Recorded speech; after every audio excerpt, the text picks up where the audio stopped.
اور ہمیں یقین ہے کہ وہ ہمارے ان حقائق کے اور جو ہم اعداد و شمار رکھیں گے ان کے سامنے، ان کا تجزیہ کرنے کے بعد وہ بھی بالکل قریب قریب صحیح گیس لگا سکیں گے کہ کون سی پارٹی یہ الیکشن جیتے گی۔ ایک تو سب سے پہلے یہ آپ کو بتائیں کہ جو پونچھ ہے وہاں کے جو 5 حلقے ہیں، وہاں اس وقت جو کمپٹیشن ہے ان میں لگ ایسا رہا ہے کہ 2 حلقے ایسے ہیں جہاں نون لیگ آگے نظر آ رہی ہے، پیپلز پارٹی ایک ایسی نشست ہے، ایک حلقہ ہے وہاں وہ آگے نظر آ رہی ہے، اور جو آپ کی جموں کشمیر پیپلز پارٹی ہے وہ بھی کم و بیش لگتا ہے کہ ایک نشست یہاں سے نکال جائے گی، اور تحریک انصاف کی یہاں پر اب تک صرف ایک ہی نشست نظر آ رہی ہے۔ دوسری جانب اگر حویلی کی بات کریں تو حویلی کا ہاشمی صاحب ایک ٹرینڈ یہ ہے کہ وہاں لوگ جو ووٹ کرتے ہیں وہ برادریوں کی بنیاد پر کرتے ہیں، اور یہ وہاں پر ایک بڑا کلیدی فیکٹر ہوتا ہے۔ یہاں پر پیپلز پارٹی اور نون لیگ کے درمیان آپ کہہ سکتے ہیں کہ کانٹے کا مقابلہ ہے۔ پیپلز پارٹی نے بڑی ایگریسو کیمپین کی ہے، نون لیگ نے بھی کی تھی، لیکن پیپلز پارٹی نے خاموشی سے، ایک تو وہ تو جلسے تھے، لیکن جو ڈور ٹو ڈور کیمپین کی ہے، اور پیپلز پارٹی کے بہت سے یہاں سے رہنما وہاں پر گئے، یعنی ہمیں مسلم لیگ نون میں تو مریم نواز کا چہرہ نظر آیا، لیکن یہاں جو پیپلز پارٹی نے کیمپین کی ڈور ٹو ڈور، اس سے اس نے مسلم لیگ نون کو جو ہے نقصان پہنچایا ہے، اور یہاں اس وقت پیپلز پارٹی مضبوط نظر آ رہی ہے۔ اگر آپ آ جائیں بھمبر کی طرف تو یہاں جو 3 حلقے ہیں ان میں سے ایک تحریک انصاف کے پاس نظر آتا ہے کہ یہاں سے وہ جیت سکتی ہے، اور ایک پیپلز پارٹی کے پاس نظر آتا ہے، اور ایک نشست جو ہے اس پر مسلم لیگ نون اور تحریک انصاف میں لگ رہا ہے کہ بڑا کانٹے کا مقابلہ ہوگا۔ لیکن اس پورے الیکشن میں جو ڈیسائسو فیکٹرز ہیں 2،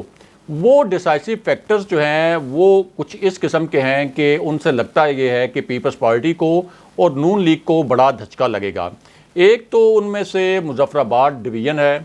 اور یہاں پر آپ جو اس وقت 9 نشستیں ہیں ان میں سے لگ ایسا رہا ہے کہ کم سے کم 4 سے 5 نشستیں تحریک انصاف کی ہوں گی، اور کچھ حلقے تو یہ کہہ رہے ہیں کہ 5 نشستیں یہاں سے تحریک انصاف کی تقریباً یقینی ہیں۔ یہاں پر پرائم منسٹر عمران خان نے جا کر خطاب بھی کیا تھا۔ پیپلز پارٹی کی کوئی 2 نشستیں بنتی ہیں، تیسری نشست کے لیے پیپلز پارٹی یہاں پر سرتوڑ کوششیں کر رہی ہے، اور 1 سے 2 نشستیں نون لیگ کی بنتی ہیں جو وہاں لوکل سرویز ہوئے ہیں، اور جو وہاں کے لوکل صحافی ہیں، اور جو ہم نے وہاں سے ایک اسیسمنٹ لی ہے اس کے مطابق نون لیگ کی 1 نشست بن رہی ہے، اور کوشش اس کی یہ ہے کہ کسی طریقے سے وہ یہاں سے 2 نشستیں حاصل کرے۔ اب آ جائیں میرپور پر۔ اب میرپور جو ہے اس کے جو 4 حلقے ہیں یہاں سے بھی تحریک انصاف کے پاس نشستیں 2 تو پکی نظر آ رہی ہیں کہ 2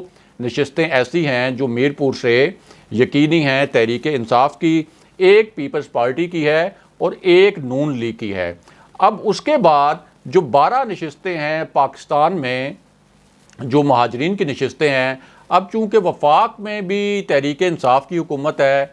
خیبر پختونخوا میں بھی تحریک انصاف کی حکومت ہے، پنجاب میں بھی تحریک انصاف کی حکومت ہے، تو یہ جو چھوٹے چھوٹے حلقے ہیں، کیونکہ جو 12 حلقے پاکستان میں ہیں ان میں ووٹنگ کی شرح بھی کم ہوگی اور کل ووٹوں کی تعداد بھی کم ہوگی، تو اس لیے جو خیبر پختونخوا کی 2 سیٹس ہیں ان کے اوپر بھی کبھی امکان ہے کہ وہ تحریک انصاف لے لے گی۔ جو پنجاب کے 8 حلقے ہیں مہاجرین کے، ان میں سے بھی زیادہ تر نشستیں تحریک انصاف کے پاس ہی آئیں گی، یعنی یہ بالکل نظر آ رہا ہے کہ یہ نشستیں بھی تحریک انصاف زیادہ، 8 نشستیں جو پنجاب میں ہیں وہ بھی تحریک انصاف جیتے گی۔ اس طرح جو کل ملا کر ٹوٹل بن رہا ہے وہ ٹوٹل بن رہا ہے کم سے کم جو تحریک انصاف کی نشستیں اس وقت نظر آ رہی ہیں وہ اراؤنڈ 19-20 نظر آ رہی ہیں، لیکن جو 2-3 نشستیں ایسی ہیں جہاں بہت کلوز کانٹیسٹ ہے، وہاں اگر تحریک انصاف اپنے ووٹرز کو پولنگ سٹیشنز تک پہنچانے میں کامیاب ہو گئی تو ان کی نشستیں بڑھ بھی سکتی ہیں۔ لیکن ایک چیز کا ذکر کرنا ہاشمی صاحب یہاں بڑا ضروری ہے کہ جتنی ایگریسو کیمپین جا کر نون لیگ نے کی ہے آزاد کشمیر میں، جتنی ایگریسو کیمپین پیپلز پارٹی نے جا کر کی ہے، تحریک انصاف نے اس الیکشن کو ہلکا لیا ہے۔ انہوں نے کوئی اپنے جو ہیوی ویٹس ہیں وہ وہاں نہیں بھیجے، علی امین گنڈا پور وہاں پر کوئی بہت ہی زیادہ امپریسولی اس کیمپین کو نہیں چلا سکے. مراد سعید کو بھیجنے کا کوئی اتنا بڑا امپیکٹ جتنا آنا چاہیے تھا اتنا بڑا امپیکٹ نہیں آیا. پرائم منسٹر عمران خان کے جلسوں کے بعد وہاں جو ان کا پوٹینشیل ووٹر تھا تحریک انصاف کا وہ فعال ہوا ہے, اور اگر یہ کیمپین وقت پر شروع کرتے, اگر یہ اس کو ہلکا نہ لیتے, تو یہ جو 45 نشستوں میں سے 23 نشستیں چاہیے ہوتی ہیں آپ کو سادہ اکثریت حاصل کرنے کے لیے, تو کوئی وجہ نہیں تھی کہ تحریک انصاف یہاں سے سادہ اکثریت یعنی 23 نشستیں حاصل نہ کرتی اور اس طرح سے وہ سنگل لارجسٹ پارٹی بن کر سامنے آتی. ابھی بھی سب سے بڑی جو جماعت ہے یہ بات طے ہے کہ تحریک انصاف ہی بنے گی, اور تحریک انصاف جو ہے یہاں پر ایک الائنس کے ذریعے حکومت جو ہے وہ نظر آ رہا ہے کہ تحریک انصاف ہی بنائے گی. لیکن جو ایک سنگل لارجسٹ پارٹی کا امپیکٹ آنا تھا وہ انیشیٹو تحریک انصاف نے اپنی اندرونی, ایک تو جو وہاں پہ ایک اندرونی اختلافات تھے اس کی وجہ سے ضائع کیا. دوسرا یہ پرائم منسٹر عمران خان کو بھی بعد میں احساس ہوا, جس کے بعد انہوں نے یہ اس کو کمپنسیٹ کرنے کے لیے وہاں پر جلسے وغیرہ کیے. لیکن یہ تحریک انصاف کو اور ان کی جو قیادت ہے ان کو یہ سوچنا پڑے گا کہ اس طرح سے کسی بھی الیکشن کو ہلکا نہیں لیا جا سکتا جس طرح سے پاکستان میں ضمنی الیکشن کو انہوں نے ہلکا لیا تھا. اب یہاں پر ایک جو فیکٹر اہم ہے وہ یہ ہے کہ مسلم کانفرنس جو ہے اس کی بھی کوئی 2 نشستیں نظر آ رہی ہیں, اسی طرح جموں کشمیر پیپلز پارٹی کی کوئی 1 نشست نظر آ رہی ہے. تو الائنس جو ہے اس کے ذریعے لگ یہ رہا ہے کہ تحریک انصاف یہاں حکومت بنائے گی, اگرچہ اس کے پاس بڑا اچھا موقع تھا کہ وہ سنگل لارجسٹ پارٹی بن جاتی. ابھی بھی اگر وہ اپنے پوٹینشیل ووٹر لے گئے پولنگ سٹیشن تک تو وہ یہ جو 23 کا ایک میجک فگر ہے, شاید 23 تو نہیں لیکن اس کے کہیں قریب پہنچ سکتی ہے. بہت موقع ضائع کیا تحریک انصاف نے, گولڈن اپرچونٹی ضائع کی کہ یہاں پر اگر وہ وقت پہ کیمپین کرتے تو اس سے بھی اچھے نتائج لے سکتے تھے. راز صاحب یہ تو خیر آپ نے بات کی کشمیر کے الیکشن کے حوالے سے 25 کو نتیجہ ہوگا وہ ڈیفینیٹلی دودھ کا دودھ پانی کا پانی ہو جائے گا, اور اگر پرفارم کرے گی یا آخری دنوں کے اندر پاکستان تحریک انصاف تو اوبیسلی ریزلٹس ڈیفرنٹ ہو سکتے ہیں, لیکن ایسا نظر نہیں آتا. یہ تھوڑے ویک ہیں الیکشن کے معاملے میں, اور تیاری پاکستان تحریک انصاف کی اس طرح کی نہیں ہوتی جس طرح کی باقی جماعتوں کی رہی ہے. اور ویورز آپ کو بھی بتا دیں کہ 25 کی رات کو انشاءاللہ شاہین صباحی صاحب بھی ہمارے ساتھ ہوں گے. کچھ مصروفیت کی بنا پہ یہ پروگرام ریگولر نہیں ہو رہا تھا, لیکن الیکشن نائٹ پہ وہ ہمارے ساتھ ہوں گے اور اپنا تجزیہ آپ کے سامنے رکھیں گے. راز صاحب دوسری ایک بہت اہم خبر ہے, آپ نے یہ جو ایپیسوڈ چل رہی تھی the clash of the titans, clash of Abid Sher Ali with شایان علی, وہ آپ نے دیکھا, اور اس کا آہستہ آہستہ ڈراپ سی نہیں ہو رہا, چیزیں بڑھ رہی ہیں. شایان علی صاحب چیلنج پہ چیلنج کر رہے ہیں, اور اب تو شایان علی نے یہ بھی کہہ دیا کہ پاکستان چلیں عابد شیر علی صاحب اور وہاں پہ مناظرہ کرتے ہیں. خیر اس پر ہم اپنے کسی اور پروگرام میں تفصیلات رکھیں گے, لیکن جو سب سے امپورٹنٹ ڈیولپمنٹ راز صاحب یہاں پہ ہوئی ہے, اور اس خبر کو پاکستان کے مین میڈیا نے نہیں اٹھایا, برطانیہ نے ایسے عناصر جو کرپشن میں ملوث ہیں ان عناصر کے خلاف مزید سینکشنز لانے کے حوالے سے اعلان بھی کیا گیا, اور کارروائی شروع ہو گئی ہے. دنیا کے 5 ممالک ایسے ہیں, 4 ممالک ایسے ہیں اور 5 افراد ایسے ہیں جن کے خلاف یہ کام ہوا ہے, اور پیسہ لوٹا گیا, اپنے اکاؤنٹس میں بھرا گیا. دنیا کے علاقوں میں مختلف ممالک کے اندر مینشنز خریدے جاتے ہیں, اور عوام کے غریب عوام کا پیسہ جو ہے انہوں نے اپنے اکاؤنٹس تک پہنچایا ہے. وہی حالات ہیں جو پاکستان میں ہوتے ہیں. صرف فرق یہ تھا, ایسا بھی بڑا امپورٹنٹ ہے, فرق صرف یہ ہے کہ ان ممالک کے اندر کرپشن ثابت ہوئی, سزا ہوئی, اور پھر اس بنیاد کے اوپر برطانیہ کی حکومت یہ کر رہی ہے. میں یہ چاہوں گا کہ آپ اس پر اپنا تجزیہ بھی رکھیں, چونکہ جب امریکہ کی طرف سے ایسے اقدامات اٹھائے جاتے ہیں, پریس ریلیزز جاری ہوتی ہیں, اعلانات کیے جاتے ہیں, فورن سیکرٹری نے یہ اعلان کیا ہے, تو ہماری پاکستانیوں کا جو سیاستدانوں کے قریب ہیں, جو نہیں ہیں, جو مخالفین ہیں, وہ یہ ضرور سوچتے ہیں کہ نواز شریف صاحب کب واپس آئیں گے, اور برطانیہ جو سیف ہیونز ہے ایسے لوگوں کے لیے کب سوچے گی, اور یہ مساوی جو سلوک کیا جاتا ہے یہ کب ہوگا. کیونکہ FATF سیف ہیونز کا ہم پہ تو الزام لگا دیا جاتا ہے, لیکن ان کے خلاف کارروائی نہیں ہوتی. آپ کا سر ہم کمنٹ لیں گے, اور میں آپ کو آپ کے کمنٹ پہ جانے سے پہلے یہ بھی بتا دوں کہ اتنی بے رحمی کے ساتھ ان ملکوں میں لوٹا گیا رہا ہے صاحب, کرپشن کے ذریعے پیسہ بنایا گیا کہ ایک شخص نے مائیکل جیکسن کا ایک گلو خریدا $2,75,000 میں. Can you believe this? اور پرائیویٹ جیٹس بنائے, آپ کو یاد ہوگا 1987 کی ایک سیریز تھی،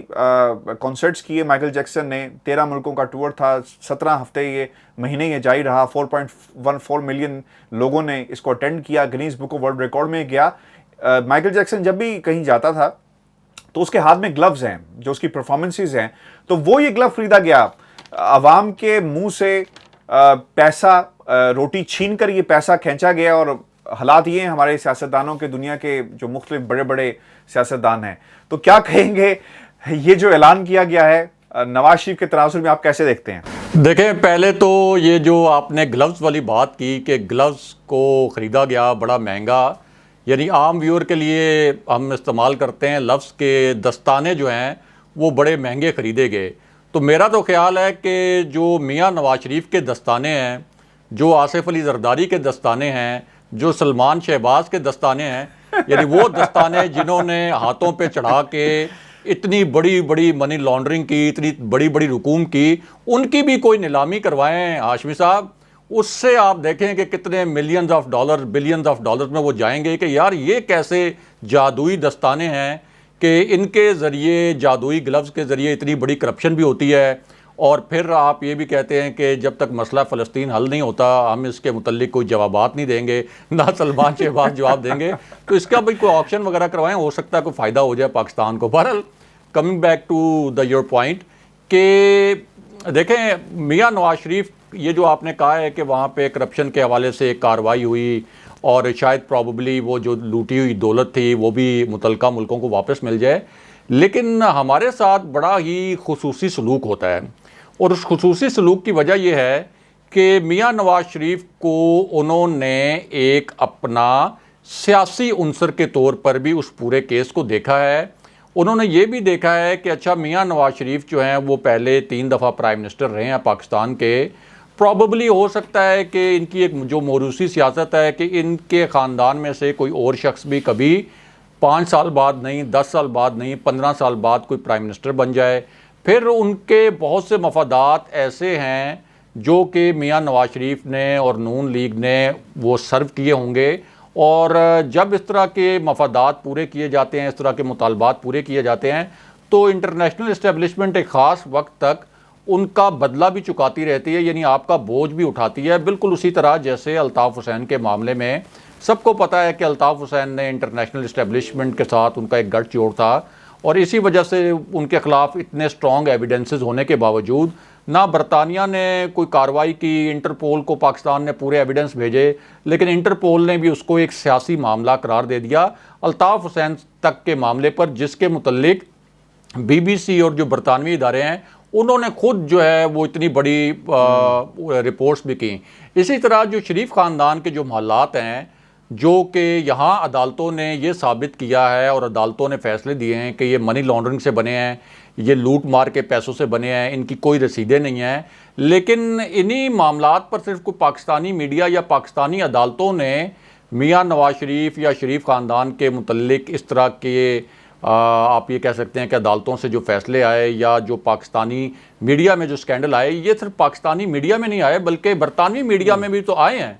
برطانوی میڈیا نے بھی تو یہ ساری چیزیں ایکسپوز کی ہیں۔ آپ کو تو بہت اچھی طرح پتہ ہوگا کہ میاں نواز شریف کے جو چھوٹے بیٹے ہیں ان کا جو فلیٹس کے متعلق جو پہلے بیان تھا وہ بی بی سی پر ہی چلا تھا، وہ جو رینٹل ویلیوز کے حوالے سے کہ ہم تو ان فلیٹس کا رینٹ دیتے ہیں کوارٹرلی، تو یہ ساری چیزیں تو وہاں بھی آ چکی ہیں۔ پھر پورے جو ڈوسیئر ہیں عدالتی وہ بھی دیے جا چکے ہیں برطانیہ کو، لیکن چونکہ برطانیہ، آپ یہ بھی اس کو آسان الفاظ میں سمجھانے کے لیے کہہ سکتے ہیں کہ ایک ان کے لیے مختلف ملکوں میں کچھ لوگ سیاسی ایسٹس بھی ہوتے ہیں، تو یہ اتنا میں اس کے اوپر پر امید نہیں ہوں کہ کوئی میاں نواز شریف کے خلاف وہاں اس قسم کی کارروائی ہوگی کہ جو پاکستان سے لوٹی گئی رقم ہے وہ کوئی پاکستان کو واپس ملے گی، یا جن محلات کے متعلق پاکستانی عدالتوں نے، سپیریئر کورٹس نے فیصلے دیے ہیں کہ یہ محلات منی لانڈرنگ کے پیسوں سے بنے ہیں، کوئی برطانوی حکام یا برطانوی نظام ان کے خلاف کارروائی کرے گا،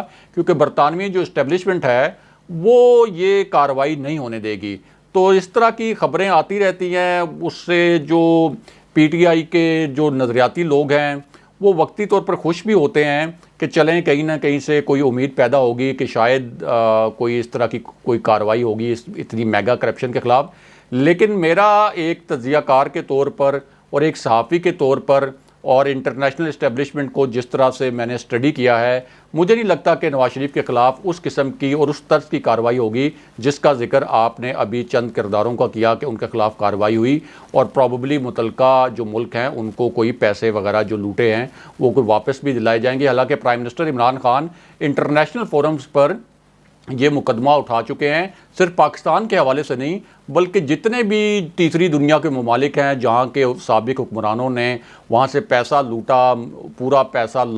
منی لانڈرنگ کے ذریعے دوسرے ملکوں میں لے کر گئے, تو یہ تو وہ انٹرنیشنل فورمز پر کئی مرتبہ اٹھا چکے ہیں. لیکن ابھی تک ہمیں لگتا نہیں ہے کہ جس قسم کا ایک پازیٹیو رسپانس آنا چاہیے تھا کوئی عالمی اسٹیبلشمنٹ کی جانب سے, یا جن ملکوں میں یہ پیسہ لے جایا گیا ہے وہاں سے ہمیں کوئی اس قسم کا پازیٹیو رسپانس نہیں ملا. سوئس کیسز کی مثال ہاشمی صاحب ہمارے سامنے ہے کہ 2 دہائیاں ہو گئی ہیں, تو آج تک دیکھ لیں ایک پیسہ ہمیں وہاں سے وصول نہیں ہوا, الٹا وہ کیس لڑنے پر ہمارے پیسے خرچ ہوئے ہیں لیکن ہمیں کوئی پیسہ وصول نہیں ہوا وہاں سے. بہت شکریہ راجہ صاحب. ویر جی ہماری آج کی ویڈیو تھی, اپنے کمنٹس ہمیں ضرور بھیجیے گا. اجازت دیجیے, اللہ نے کے بعد.